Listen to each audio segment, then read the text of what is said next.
Hello, it's me, Recky. Welcome back for another Fat Electrician reaction.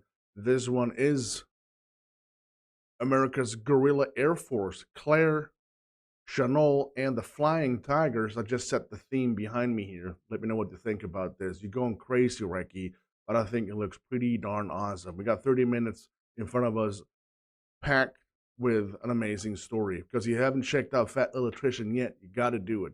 Link description, video, and channel. Go there, give the support that they so much deserve. Do enjoy this, like and subscribe. Let's do this. You know, most nations will create a guerrilla fighting force. Most nations, yeah. I'm gonna crank it up a bit here. You know, most nations will create a guerrilla fighting force, but do you guys remember that time America made a guerrilla air force? No? Grab a seat. Yep, got it. Today we're talking about Claire Chenault and the AVG, also known as the American Volunteer Group, aka the Flying Tigers. Okay, now if you already follow me, or if this is the first time you've ever seen one of my videos, you are somebody that just clicked on a World War II Flying Tiger video and probably already know a ton about World War II to begin with, so I'm not gonna waste your time rehashing the entire thing. Okay, so the super abbreviated version, in case you live under a rock or you clicked on this video on accident, prior to the attack on Pearl Harbor, by and large, America did not want to enter World War II. They saw it as a huge European conflict that we should have nothing to do with. Now, despite that, many people in the government and the military realized that this war was going to come whether we wanted it or not, so they began prepping the military, and in the meantime, they were doing everything they could to help out the Allied forces. Countries like Great Britain, the USSR, France, and in this case, China. China. China. China. China. China. China. The absolutely incredible story of the Flying Tigers is quite literally the time FDR, the longest sitting president. That was in reference to the fact that he sat 3 terms, not that he was always, you know what? We're just going to move on.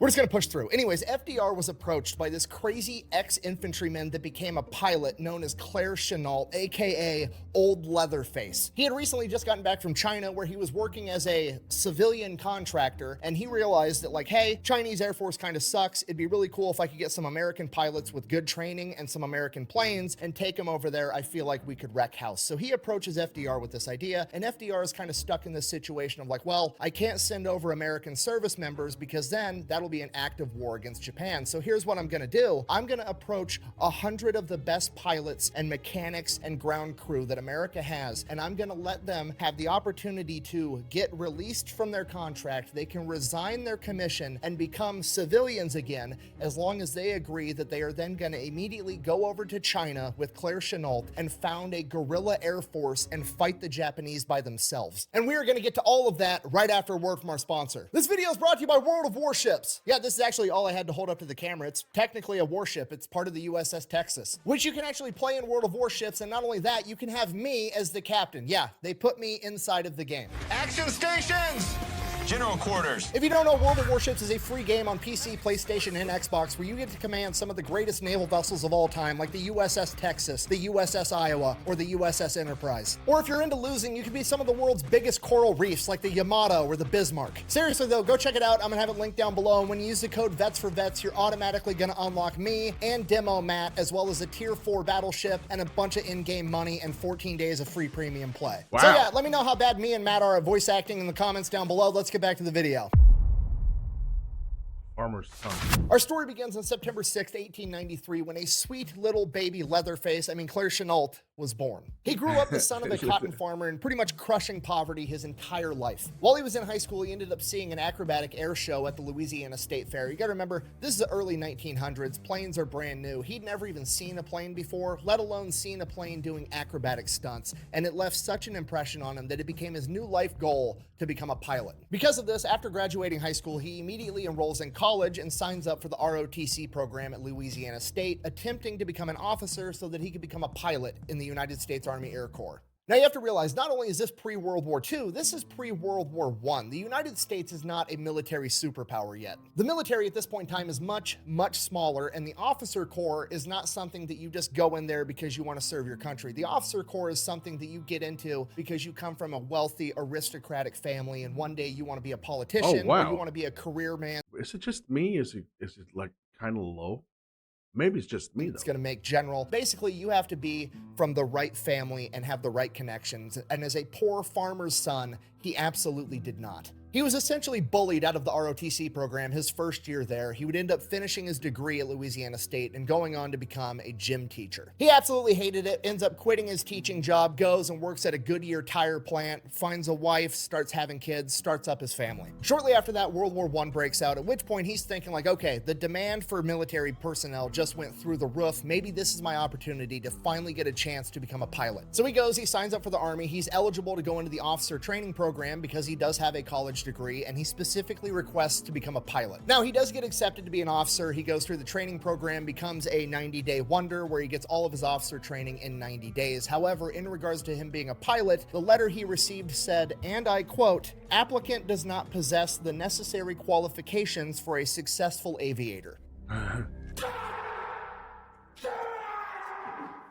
So while he was able to change his stars a little bit and break into that officer class as a son of a poor farmer, becoming a pilot would prove to be another level of difficulty. You see, the idea at the time was that if you wanted to be a military pilot, you had to be the best of the best. And apparently in their eyes, the best of the best meant that you basically had to go to an Ivy League college and be an athlete. Oh, yeah. So like, you know, if you weren't competitively rowing a canoe at Yale, you obviously couldn't be good at flying an airplane. I truly, for the life of me, will never be able to understand the logic that goes into this line of thinking. Like, hey, we're going to put you in a potentially life or death situation. Who would you rather have by your side? Somebody that was born with a silver spoon in their mouth that competitively weaved baskets at Harvard, or some fucking farm kid that grew up in soul-crushing poverty? Because unless we're having an Easter egg,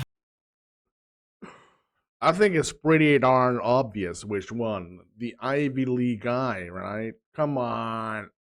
I'm going with the farm kid 100% of the time, 110% of the time if he's got bad vision, because he's clearly going to be unstoppable. Regardless, Claire ends up getting rejected for the pilot program, and he gets voluntold to be infantry. So now he's an infantry officer, goes through, does all the training. By the time he gets into his unit gets trained up, they get ready, they're shipping on their way to World War I. World War I ends. Oh, So great. wow. The granny can So fly. from here, he gets stationed at this military base down in Texas, and he's there just like teaching people how to do infantry stuff. But this military base also has an airfield. So naturally, he just ends up becoming friends with some of the pilot trainers, and he ends up convincing them like, hey, teach me how to fly one of these fighters. Not only does he learn how to fly, he actually gets so good, they start letting him fly on his own. And the way they're able to do that is the pilots go, they get in their planes, and they drive them or taxi them up to the takeoff line. And then they hop out and let Claire jump in, and then Claire takes off, and he's doing solo flights all by himself. Doing this, he kind of like unofficially logs 80 hours of flight time, gets a name for himself locally, and then they're able to end up pushing him into pilot school, so he's finally gonna get a chance. So Claire Chenault is now this close to achieving his lifelong dream of becoming a pilot. He just has to pass pilot school, which should be easy because he already has the hours to do so. He just has to go prove the skills that he already has. The problem is he gets there and he's no longer surrounded with all of his pilot buddies. There's nobody there to vouch for him. There's nobody there that likes him. And he is once again the poor farmer's son. And to make things worse, he's the poor farmer's son that's managing to make all the Ivy League new recruits look like absolute dog shit. And he is bullied and treated very badly throughout pilot school pretty much the entire time. And it gets to the point that he's about to flunk out of the entire course because all of his instructors keep failing him. Then That's just, oh my days. That actually grinds my gears. I'm getting agitated like hell here. Why is it always the same mother trucking story? The guy was fantastic. He had skills like no one else had. Everyone can not see it. Like, come look at that guy. Rich people, right?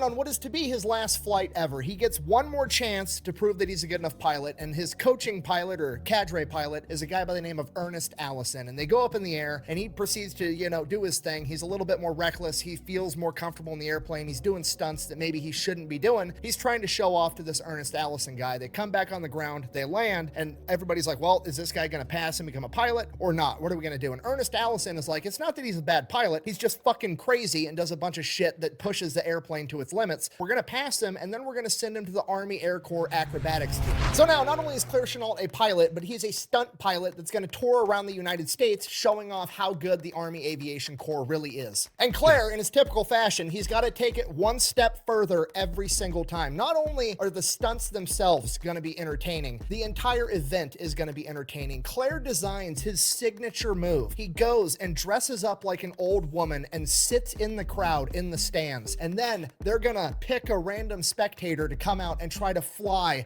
a United States Army fighter plane. So they pick the oldest woman in the crowd, telling everybody that she's 99 years old. Her face looks like a leather handbag, the whole shtick. And he kind of limps out there in this old lady outfit, climbs into a plane, and goes up in the air and starts doing all these crazy fucking stunts. In addition to being a phenomenal entertainer, he is also a tactician. This man is constantly thinking ahead and trying to establish new battle doctrines, despite the fact that he's just entertaining a crowd of civilians during the day. He goes back home and he's writing papers on how aerial warfare should be conducted in the future. Now, at this point in time, leading up to World War II, the predominant theory was that fighter planes were out. They're gone. They're useless now because we've invented the bomber. It's a bigger, better plane. We're going to cover it with armor and machine guns. And if any fighter plane gets anywhere near us, we're going to be able to shoot them down. So we might as well just not have fighter planes at all. He wrote multiple papers on it. He tried to establish doctrine of how planes would actually go out and attack bombing formations. He was doing all the intellectual work that went into this, and it made all of the other aerial officers absolutely fucking hate him because he's trying to shoot down their idea of just having heavy bombers all the time. And because of this, for years, he was repeatedly passed up for promotions, and then it got so bad at one point that they tried to actually med board him out of the military. Basically, all the other officers were like, this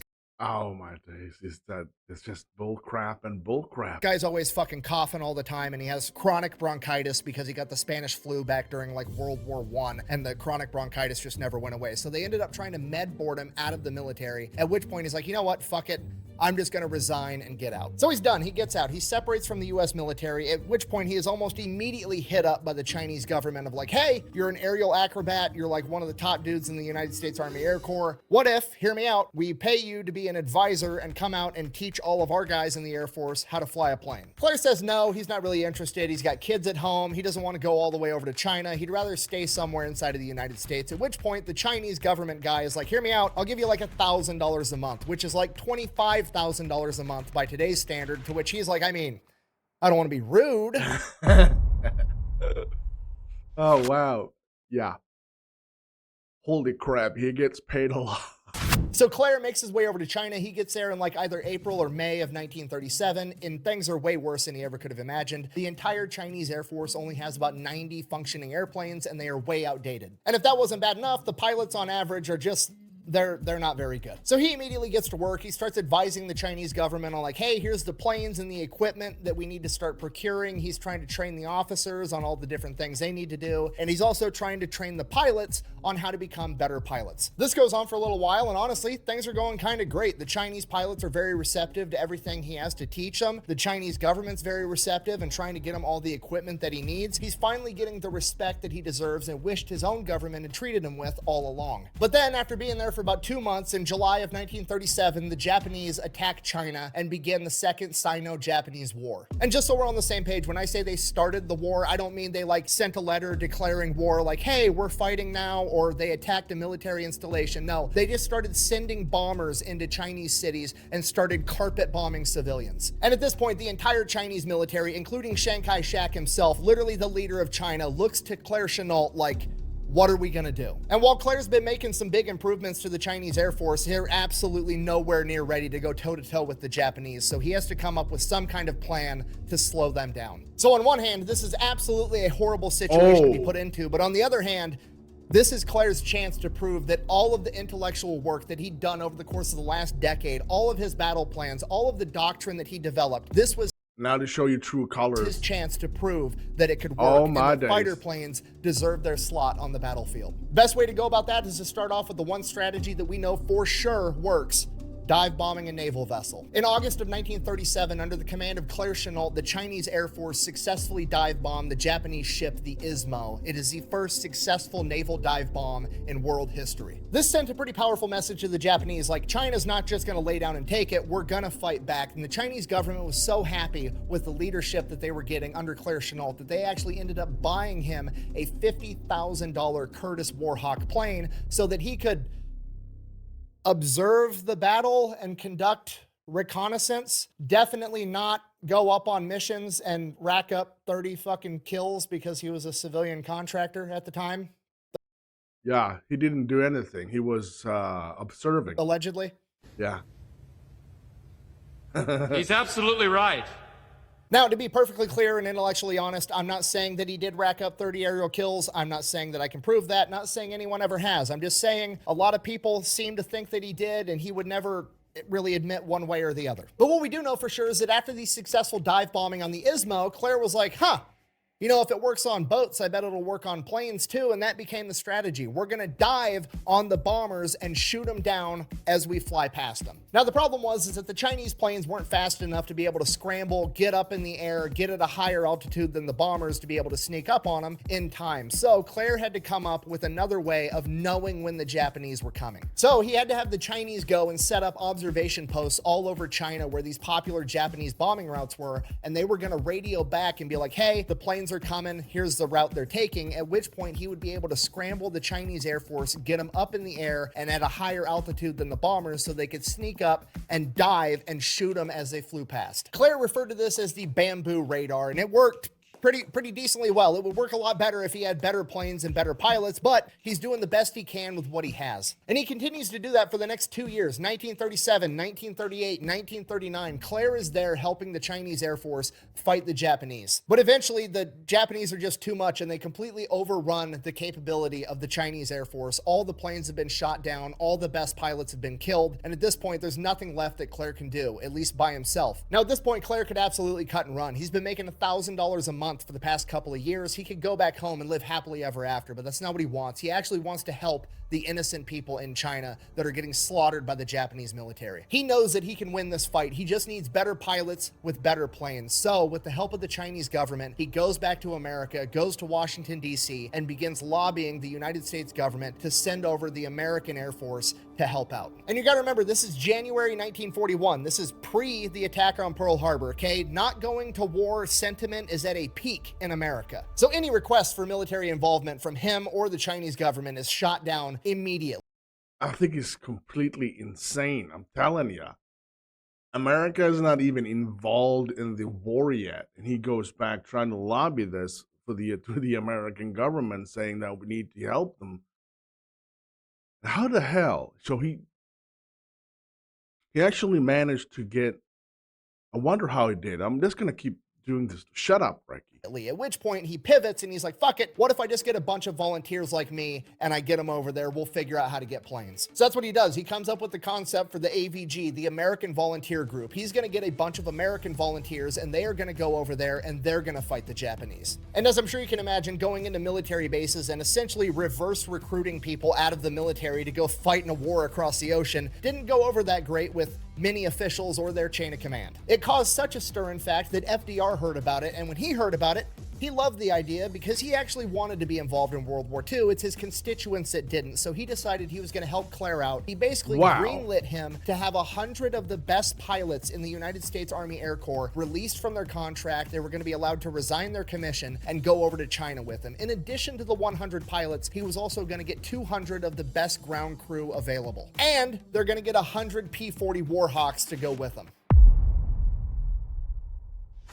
So now Claire and his army of 300 civilians all go, they get passports saying that they are missionaries and teachers and farmers and that they're going over to China to provide aid and relief for some bullshit. They basically smuggle themselves across the ocean and they set up their first headquarters in Burma. Now they go to Burma first because it's technically part of the British Empire, so they're going to be relatively safe, and Claire is going to use this time to be able to train all of his men in all of his new battle tactics and teach them everything he's learned after conducting war against the Japanese for the past several years. And for the pilots, it is a learning experience to say the least, because Claire's battle tactics and doctrine are completely different than anything they've ever been taught. In addition to that, there's a pretty big amount of disbelief when they're told that the Japanese Air Force is actually super legit and should be taken very, very seriously. Because up until this point, all these young American pilots have ever been told was what propaganda was telling them. China was some backwood island nation that we shouldn't have to worry about. They can't possibly develop a good plane, and even if they could develop a good plane, there's no way they could mass produce it, and even if they could mass produce it, we interrupt our program to bring you this important message. And just to reiterate, before I say this, I'm not saying this, I'm regurgitating the historical, information and propaganda at the time, but that information and propaganda that was being put out basically said, even if... Guys walking on minefield now. Watch your tongue there, fat If the electrician. Japanese did have good planes, it wouldn't be an issue because Japanese people were flying them, and if they flew towards the sun, they'd have to squint, and when they squint, their eyes would be shut, and then they'd just crash the plane. See? You see? Well, you don't see it? Okay, obviously, that's fucking dumb, but guess what? If you get told stupid shit your entire life, you're probably gonna end up believing some stupid shit, and that's what's going on here. And it gets even worse because not only are the members of the AVG basically sleeping on the Japanese, they've also been taught just a bunch of horrible battle tactics. Okay, you gotta remember, this is pre-America joining World War II, meaning that a lot of the combat pilots have all been trained by pilots from World War I. Who were the pilots from World War I? They were the boat rowing Ivy League college kids that were going up in the sky in their plane to have a gentlemanly duel against one another. Okay, the Japanese aren't playing that shit, and they can't either if they expect to win, and Claire has to beat that into these kids' heads. So much so that he actually goes ahead and he just outlaws dogfighting altogether. The AVG will not engage in dogfights. As great as the P-40 is, they don't have much of an edge against the Japanese fighter planes, right? They are slower, they are heavier, they are less agile. The only real advantage they have is that they have more guns. Now, I'm paraphrasing here, but basically Claire Chenault walks into the classroom and is like, looky here, kids, the P-40's got more guns. That's really all we've got going for us. So we're going to turn weight into an advantage, okay? We're going to fly up really high, sneak up on them, use our weight to fall really fast and shoot the enemy on the way down, okay? You ever heard of a drive-by? This is a flyby. And then after you and all your wingmen have finished your dive, you're going to pull up and use that momentum to get really high again. And if there's still Japanese planes in the air, you're going to circle back around and dive on them again. We're going to call it the zoom and recover strategy. We are literally going to shoot them out of the sky utilizing brute force and ignorance on repeat until there's none of them left. This is not going to be some gentlemanly affair like you were taught in flight school. This is going to be hit and run guerrilla warfare in the sky. Now, around this time, some of the pilots just flat out quit. Some of them don't have what it takes, but the vast majority all immediately get on the same page. And that is partially because they trust Claire Chenault because he's been there, he's done that, and they're going to listen to him. But it's also because Claire Chenault treats these guys absolutely awesome. In the AVG, there is no rank. You don't have to wear your uniform. You don't have to salute. You can pretty much do whatever you want as long as you're giving Claire the results that he needs. According to legend, one of the more well-known AVG pilots, Tex, actually enjoyed going up in the sky in nothing but his cowboy boots and underwear, and Claire didn't give a shit one way or the other because the man got results. It's also around this point in time that they all decided to get a custom paint job of the shark tooth design on all of the P-40s so that they were matching. Now, to be fair, did they come up with that design? No, they stole it from some Australian unit, but they're about to become the most famous and the most well-known for having it, okay? America does it better. I'm sorry, I can't help it. Also, I'm not actually sorry. So the AVG is about to finish all their training and they are about to start conducting combat operations. And then on December 7th, 1941, the Japanese attack Pearl Harbor. The AVG finds out, Claire Chenault tells his men, you're no longer just fighting for China, now you're fighting for America. And December 8th, the entire AVG moves into Kunming, China. While flying in, one of the pilots has a malfunction with his P-40, ends up crash landing. He gets captured by the Chinese locals and they almost kill him because up until this point, any crash landing plane was a Japanese person that was attacking them. He is damn near killed, but luckily they were able to recover him in time. And from that point on, it became standard practice for every member of the AVG to have a big piece of parchment stitched on the back of their flight jacket known as a blood chit. And in Chinese, it read, this foreigner has come to China to help in the war effort. Soldiers and civilians, one and all, should rescue and protect him. Wow. Once they arrive in Kunming, all the members Get out. I had no idea, and I just got some serious goosebumps. If anyone can get that jacket, you know where to send it, right? of the AVG are quite literally embarrassed at the hospitality they received from the Chinese. They are treated better by the Chinese than they have been treated by their own government. At this point in time, these people have basically nothing, and despite that, they are treating every single member of the AVG like they are a king. They have an entire detail making the AVG as much incredible food as they can possibly eat. They're doing their laundry. Every member of the AVG has their own personal bedroom. They build them a baseball field and gun range because even back then, that's just what America's into. And then on December 20th, the Bamboo radar detects 10 Japanese bombers headed straight towards Kunming. Okay, this is it. This is what they've been training for. This is what they volunteered to come out here and do. On top of that, this is revenge for Pearl Harbor. They are going to be some of the first Americans to go toe-to-toe with the Japanese. This is Claire Chenault's chance to prove that modern fighter planes with skilled pilots can absolutely go toe-to-toe and win against modern modern bombers. He sends up 24 P-40s to intercept the Japanese bombers, and everything goes absolutely textbook perfect. They ambush them from above, shooting down 6 bombers immediately, heavily damaging 3 more, and only allowing 1 to escape. And only 1 American P-40 was slightly damaged in return. This is an enormous victory, and the first victory that the people of China have seen in a very long time. By the time the AVG members land,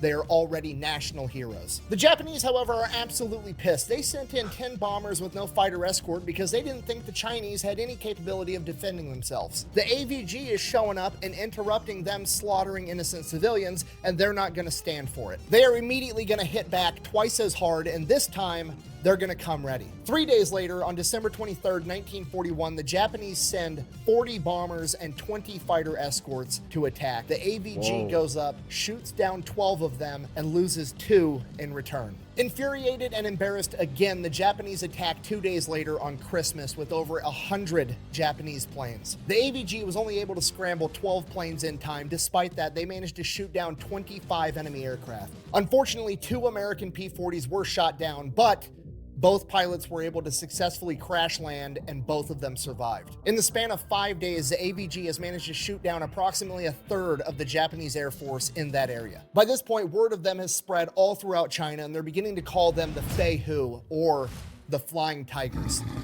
From there, word quickly travels back to America, and they are one of the few good pieces of news that the American people are able to point to in the days after Pearl Harbor. Now, when you take all these things into consideration, like the fact that they're national heroes, the fact that Claire Chennault doesn't really have a whole lot of rules as long as you're being combat effective, whenever they're not up in the sky kicking ass, shit gets rowdy down on the ground. They're getting drunk, partying with all the locals. Apparently, they learned how to ride water buffaloes. Allegedly, they had a pet leopard. One night, they got drunk and shot all the chandeliers out of their favorite bar. Just complete chaos. But hey, they're getting results. Claire Chennault doesn't care, and the people of China absolutely fucking love these guys.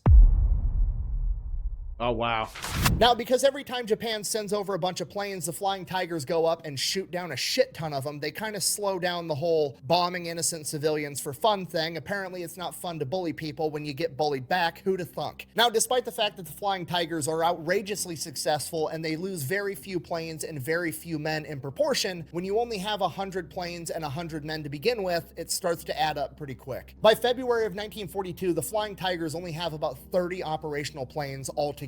Some planes were lost completely, some planes were partially damaged and they can't get parts to repair them, as well as just general overall flight use and not being able to maintain them properly. And by this point, Japan has captured every Chinese port, and the only way to get supplies in and out of China is through the Burma Road. It is a 700-mile road through the mountains, and it is probably the most important road in the planet at this point in time, and it is now Claire Chennault's one and only goal to defend it. And because Chennault is a tactical genius, he realizes that the best way to play defense is to play offense. He knows that right now he is incredibly weak, and he has to make his enemies believe the exact opposite. He needs to appear as strong as possible. So in March of 1942, he orders the Flying Tigers to fly into Thailand and attack Japanese airfields, and it is outrageously successful. They do this repeatedly throughout March, destroying a ton of Japanese planes, absolutely infuriating them. So naturally, the Japanese decide they're going to retaliate. They start launching raids on Chinese airfields with all the American P-40s on it, and they destroy a ton of P-40s, or at least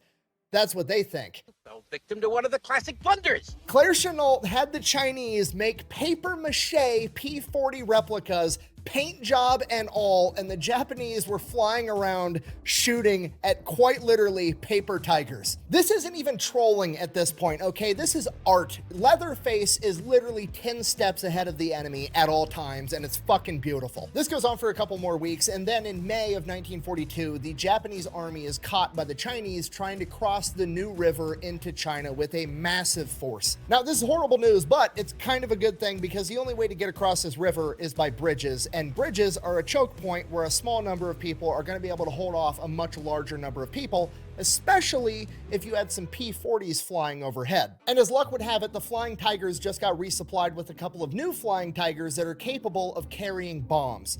But But the problem is they don't have the logistical support and they can't get any bombs. And we all know the saying, necessity is the mother of invention, right? So the Flying Tigers, I presume, just start showing up to Chinese general stores and are like, hey, I need the biggest vessel that holds liquid that you have, a bunch of gasoline, and some of your fastest nails. Now, we're on YouTube and not Pepperbox. I have to be very careful of what I say. I can't just come out and say they were making...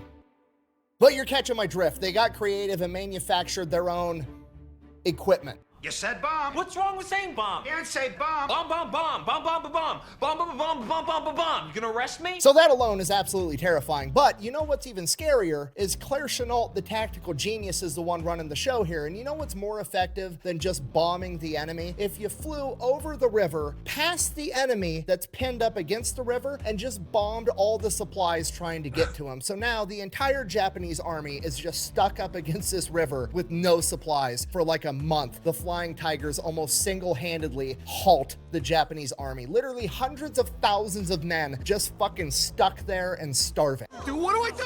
Help! We'll be stuck here forever.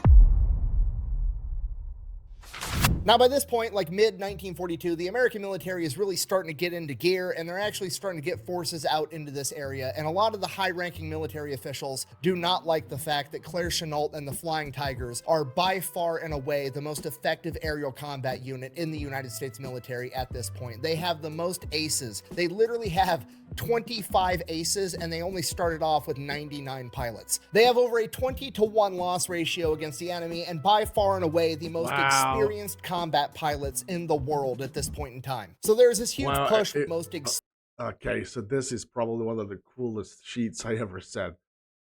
What the 14th Air Forces has done to the JAMS, 4th July 42 to September 30th 44, air combat, jump loses, our losses, destroyed 1,023, probable 516 destroyed.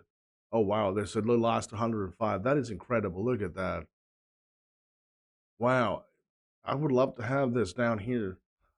Experienced combat pilots in the world at this point in time. So there's this huge push within the military to basically absorb the Flying Tigers back into the military, and against Claire Chenault's requests and the requests of the Flying Tigers themselves, it gets pushed through, and it's gonna happen. On July 4th, 1942, the Flying Tigers are to be no more. But then the bamboo radar goes off one last time, and for the last time ever, 4 Flying Tigers in their P-40s take to the sky, intercept 12 Japanese bombers, shooting down 6 of them without losing a single man.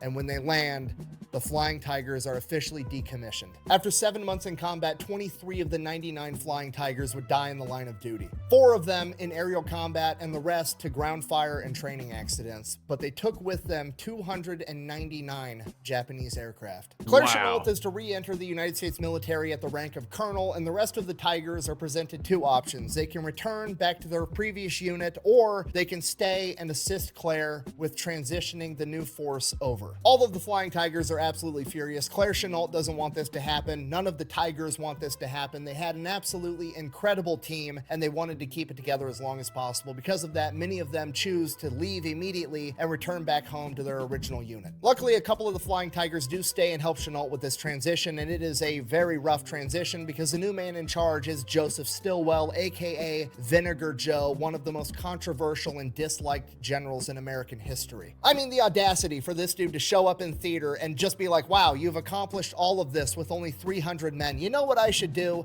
Think that you did everything wrong and not take your fucking advice, which is pretty much exactly what happens. So Joe Stilwell and Claire Chenault basically fucking hate each other the entire time. Despite that, Claire Chenault ends up getting promoted to the rank of general, and he is put in charge of the 14th Air Force, and he remains in China until the Japanese surrender and World War II comes to a close. From there, he goes back home, he retires, he advocates in DC very heavily that the American government should support the current Chinese government because he absolutely hates communists, which, I'm gonna be honest with you, just when I thought I couldn't have a bigger man crush on a guy, he goes and pulls that card, but here we are. And at this point, to pretty much nobody's surprise, it falls on deaf ears entirely. Nobody listens, nobody cares to what Claire Chenault thinks or says, and he just retires and gets to live happily ever after for a little bit, and then ends up passing away from cancer at the age of 67. And that is the story of the Flying Tigers, America's guerrilla Air Force, one of the most effective fighting units of all time, and their leader, Claire Leatherface Chenault, one of the most underrated and underappreciated tactical geniuses in American history. But I hope this video helps with that at least a little bit. Thank you for watching. The best way to support the channel is go buy some merch over at thefatelectrician.com. Quack bang, out. Boy, oh boy, I sure do love it when the government comes in at the last minute to ruin a good fucking story. I've been told by you guys many times to not actually, you know, hold on, Recky, watch the entire video, and I am doing it. I'm learning, people. I'm learning.